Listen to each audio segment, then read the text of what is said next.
Izinkan saya Romo Yosef hari ini berbicara soal kunci supaya kita bisa membuka diri, mengalirlah deras anugerah demi anugerah dalam kehidupan kita. Nah, salam damai sejahtera saudara-saudaraku yang terkasih, pencinta firman Tuhan.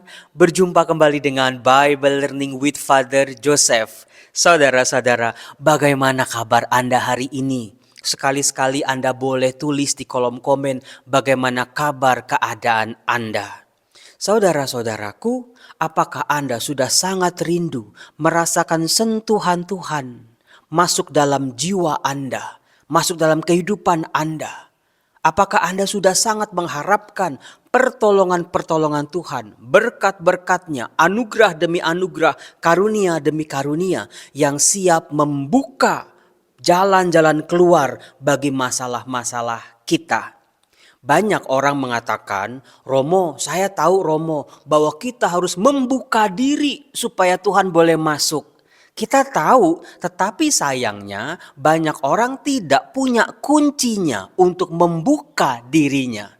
Kita tahu ada pintu-pintu tertutup, kalau mau masuk harus buka dulu, tapi nggak tahu kuncinya. Jangan-jangan kuncinya untuk buka pintu itu sudah kita buang jauh-jauh, sudah kita lupakan, hilang entah kemana. Nah, saudara-saudaraku, untuk bisa berelasi dengan Allah, menerima kebaikan-kebaikan Allah, untuk membuka diri kita harus ada kuncinya. Izinkan saya Romo Yosef hari ini berbicara soal kunci penting supaya kita bisa membuka diri, mengalirlah deras anugerah demi anugerah dalam kehidupan kita. Kalau kita baca bacaan-bacaan pertama, bacaan Injil dalam perayaan Ekaristi, kita akan mengenal kitab Keluaran. Betul? Orang Israel keluar dari Mesir, berjalan di padang gurun, nanti berjumpa dengan Allah di Gunung Sinai.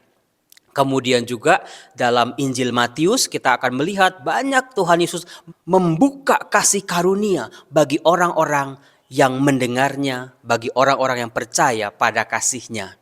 Maka dari itu izinkan saya untuk membongkar dua hal yang paling pokok dalam kehidupan manusia. Dua kunci ini yang tidak boleh, tidak ada dalam kehidupan kita. Yang pertama adalah hidup doa. Silahkan bertanya pada diri kita sendiri, bagaimana hidup doa kita, bagaimana keteraturan hidup doa kita, bagaimana kita menyelami betul-betul, memaknai betul-betul ketika kita berdoa.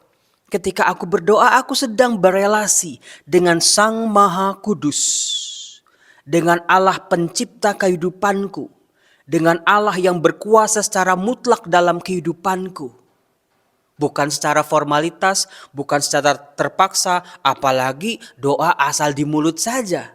Doa itu dengan hati, dengan rasa percaya, berjumpa dengan Allah Sang Pencipta, di mana setiap kita berdoa, Allah selalu mendengar bisikan kita, teriakan kita, keluhan kita, rasa syukur kita, sukacita kita, bahkan isak tangis kita.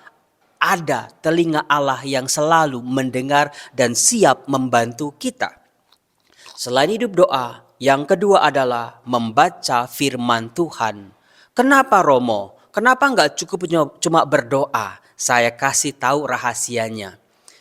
Orang yang berdoa dan membaca kitab suci, ketika dia berdoa, dia betul-betul mengenal Allah yang dijumpainya dalam doa. Sementara ketika membaca kitab suci yang disertai dengan doa, dia betul-betul bisa menyerap inti sari firman.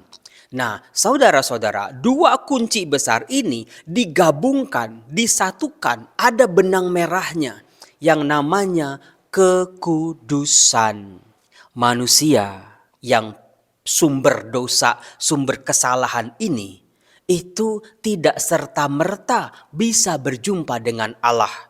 Meskipun Allah dengan kasih-Nya berbicara, membuka misterinya buat orang-orang berdosa seperti kita, tapi dari diri kita diperlukan sebuah syarat mutlak, menjaga kekudusan. Artinya apa, Romo? Tuhan Yesus pernah berkata, kalau kamu sedang mempersembahkan korban, kamu ingat kamu punya sesuatu dengan saudaramu, berdamailah dulu. Misalnya seperti itu pun menjaga kekudusan.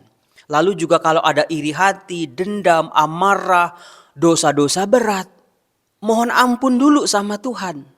Caranya gimana? Sakramen tobat, caranya bagaimana? Berhenti melakukan dosa-dosa itu, caranya bagaimana? Hidup di jalan Tuhan. Kalau orang-orang mencuri, aku sebagai anak Tuhan, aku tidak mau mencuri. Kalau orang bergosip ngomongin kejelekan orang, aku sudah baca kitab suci, aku tidak mau ikut-ikutan. Kalau orang-orang pikirannya jahat, pikirannya buruk, niatnya jahat, aku tidak mau terkontaminasi dengan mereka.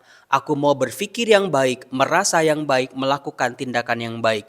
Itu salah satu usaha kita, perjuangan kita, pergulatan kita mencapai kekudusan.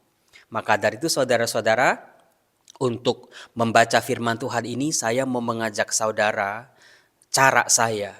Ada sebuah mantra, sebuah doa dalam tradisi Israel, sudah sering saya katakan. Bagaimana kita boleh masuk, inilah kunci. Masuk dalam kekudusan Tuhan, mengundang Allah yang kudus, masuk dalam diri kita yang hina ini. Kados, kados, kados, kados,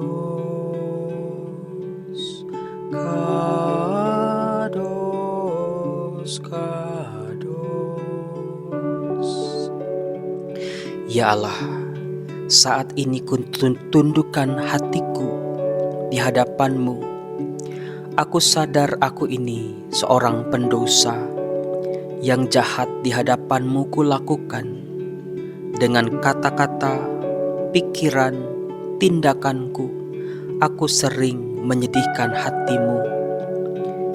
Dengan perbuatan-perbuatanku, aku sering melalaikan kewajibanku. Dosa sudah membayang di hadapanku. Dosa yang siap menghancurkan aku. Tapi aku, Tuhan, aku tidak mau lagi hancur oleh dosa-dosaku. Maka aku mohon kuasa pengampunan-Mu. Engkau Allah yang Maha Rahim. Aku sangat berharap Engkau mengampuni dosa-dosaku. Ya Allah, ampunilah aku orang berdosa ini. Aku berjanji dengan pertolongan rahmat-Mu, aku akan berusaha menjauhi dosa-dosaku, tidak lagi berbuat hal-hal yang menyakiti hati-Mu. Tuhan Yesus, ampuni aku orang berdosa ini. Jadi, ketika kita berdoa, ketika kita mau berbicara dengan Allah, bersihkan diri. Mohon ampun atas segala dosa yang kita perbuat dengan sengaja maupun yang tidak kita sengaja. Mengapa ini menjadi penting saudara-saudara? Kalau Anda membuka kitab Keluaran bab 19. Jadi kalau Anda menonton video Bible Learning ini sambil buka-buka firman Tuhan, silakan Keluaran bab 19. Disinilah pada akhirnya Tuhan berjumpa dengan umat Israel. Tetapi apakah Anda tahu, kalau kita buka-buka 1 lembar, 2 lembar, kita bisa melihat saudara-saudara luar biasa. Allah sudah mempersiapkan orang-orang Israel ini untuk berjumpa dengan dirinya.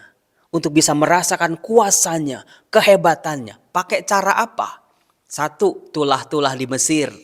2, menuntun orang Israel menyeberangi Laut Merah. Ketiga, ternyata bukan dengan hal-hal yang enak saja, tetapi juga Israel ini, bangsa ini harus mengenal siapa Allah yang akan mereka sembah, siapa Allah yang akan mereka pilih sebagai penguasa untuk kehidupan mereka. Pakai cara apa? Kita bisa melihat, misalnya ketika di Mara dan Elim terjadi kekeringan. Kemudian ketika di Elim juga di padang gurun Sin terjadi kelaparan. Kemudian juga ketika nanti di Meriba, di Rafidim ketemu musuh-musuh mereka yang besar. Hambatan-hambatan, rintangan-rintangan itu dihadapi oleh bangsa Israel. Kesulitan demi kesulitan supaya mereka bisa mengandalkan Allah. supaya mereka bisa melihat dengan mata kepala mereka sendiri, supaya mereka bisa percaya tanpa keraguan bahwa Allah itu sungguh hebat, sungguh dahsyat. Maka rintangan-rintangan, masalah-masalah, persoalan-persoalan, sakit penyakit yang kita hadapi dalam kehidupan kita sebetulnya untuk membuka diri kita. Allah itu hebat, Allah itu luar biasa, Allah itu maha kuasa dalam kehidupanku, dalam diri orang-orang di sekitarku, dan juga dalam hidup keseluruhan manusia di alam semesta ini. Tapi nanti dulu mereka melihat, mereka menyaksikan, mereka mengalami kemahakuasaan Tuhan, tidak serta-merta mereka bisa berjumpa dengan Allah.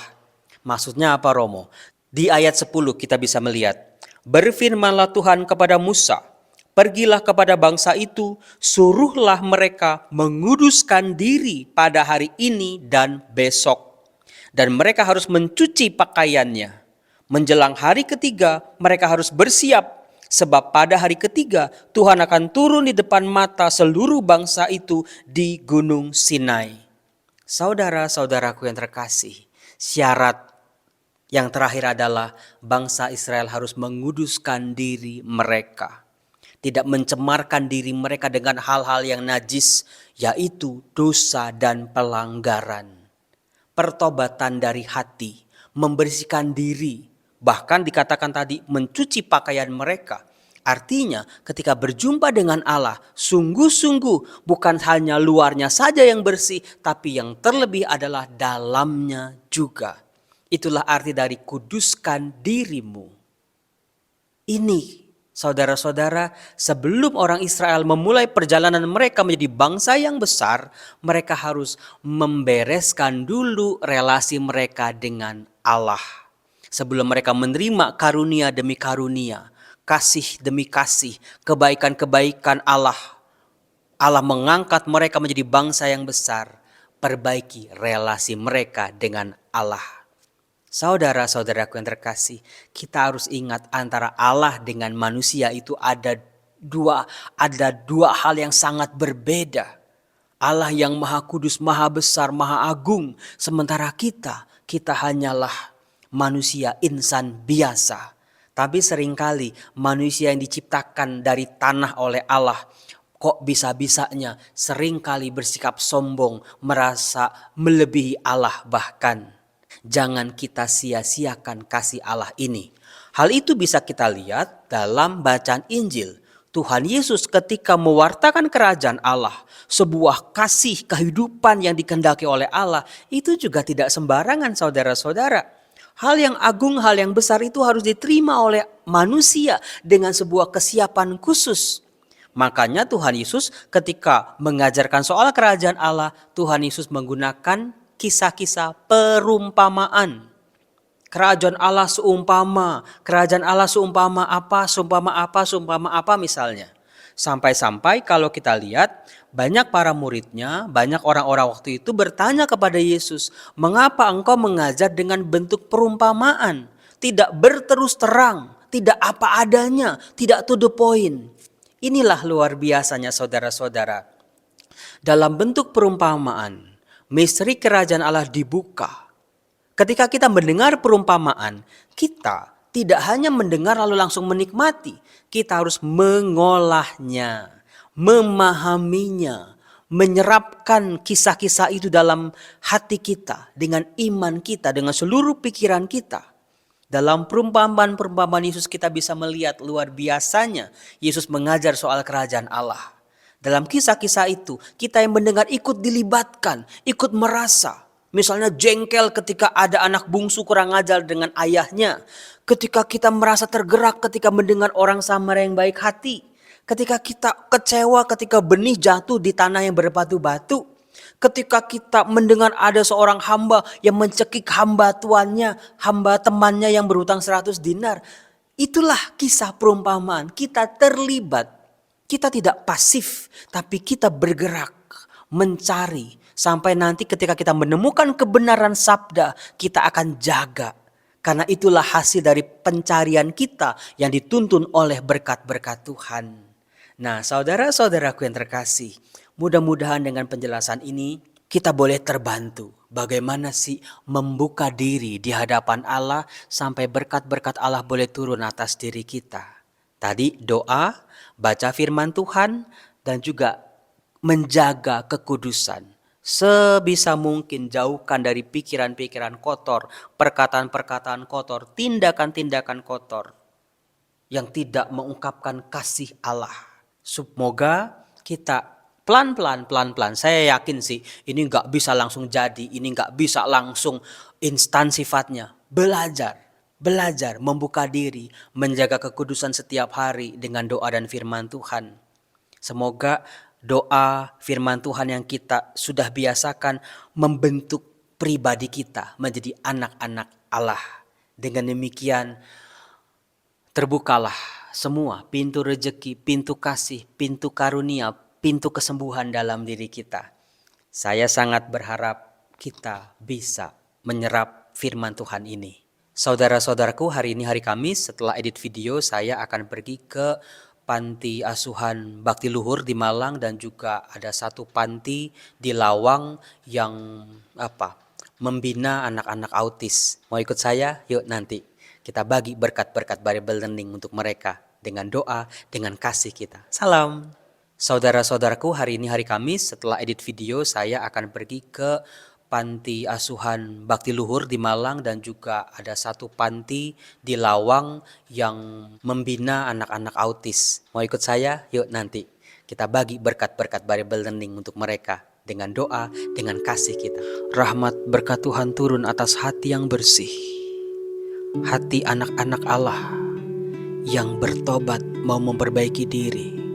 Ya Tuhan, bukalah seluruh peluang-peluang rezeki, penyembuhan-penyembuhan yang boleh diterima oleh anak-anak-Mu.